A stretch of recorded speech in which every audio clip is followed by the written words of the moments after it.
I am utilizing the Bid Integrations plugin to establish a connection between these two platforms. Let's go to Bid Integration Dashboard. Create integration. Search and select SureForms as a trigger. Choose a form.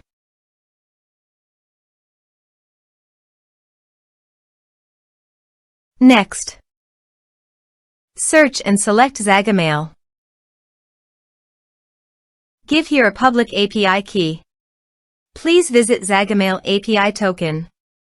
Generate new keys. Save it.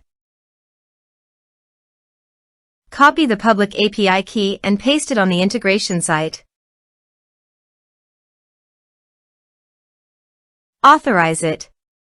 Authorization is successfully done. Next, choose a list. Map the respective fields.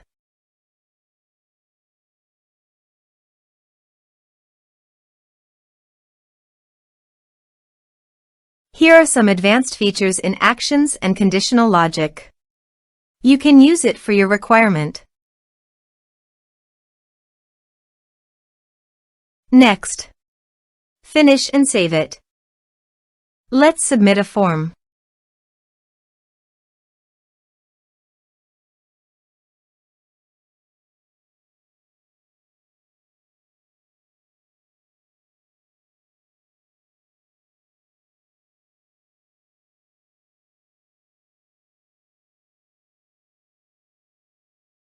Submit the form. Now go to the Zagomail site and navigate to the lists. Then click on the subscribers. Here you can see that the data came successfully to the Zagomail site. Thanks for watching.